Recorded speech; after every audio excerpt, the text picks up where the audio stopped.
اعوذ باللہ من الشیطان الرجیم بسم اللہ الرحمن الرحیم۔ پیارے دوستو، آج میں آپ کے لیے بڑی عید سے پہلے کا ایک بہت ہی خاص وظیفہ لے کر حاضر ہوا ہوں۔ یہ وظیفہ آپ نے بڑی عید سے پہلے ایک مرتبہ ضرور کر لینا ہے۔ اس عمل کی برکت سے جو شخص غریب ہوگا، تنگ دست ہوگا، کوئی بھی اس کی مدد کرنے کو تیار نہیں ہے، تو وہ بھی اگر اس عمل کو کریں تو اللہ پاک اسے کروڑوں کا مالک بنا دے گا۔ اور اگر کوئی شخص قرضے کی وجہ سے پریشان ہے تو اس کا قرضہ اترنے کے ساتھ ساتھ وہ شخص عید سے پہلے اللہ کے حکم سے کروڑوں کا مالک بن جائے گا۔ بس آپ نے اس تسبیح کو جو میں آپ کو بتاؤں گا، آپ نے اس کو چلتے پھرتے پڑھتے رہنا ہے، اس کو زبانی یاد کر لینا ہے۔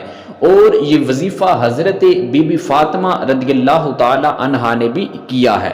آپ نے اس عمل کو اللہ پر بھروسہ رکھتے ہوئے، یقین رکھتے ہوئے، کامل یقین کے ساتھ آپ نے اس عمل کو ضرور کرنا ہے، اور صرف آپ نے اس تسبیح کو ایک مرتبہ بڑی عید سے پہلے پڑھ لینا ہے۔ بہت ہی آسان وظیفہ ہے، ایک دو مرتبہ آپ کریں گے تو آپ کی زبان پر یہ کلمات جاری ہو جائیں گے اور آپ کے لیے آسانی ہوگی۔ اور اگر کوئی تنگ دست بندہ کتنا ہی غریب کیوں نہ ہو، وہ بھی اگر یہ عمل کرے گا تو بڑی عید سے پہلے وہ کروڑوں کا مالک بن جائے گا اور اس کی قسمت سنور جائے گی۔ تو تسبیح آپ کے سامنے میں پیش کرنے والا ہوں۔ آپ نے اس تسبیح کو پڑھنے سے پہلے ایک مرتبہ حضور علیہ السلام کی بارگاہ کے اندر درود پاک پڑھنا ہے۔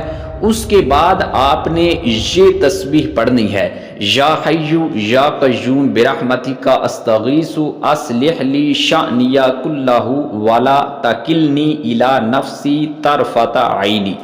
اس تسبیح کو آپ نے چلتے پھرتے پورے ایک دن کے اندر پڑھنا ہے، چاہے جتنا مرضی پڑھ لیں۔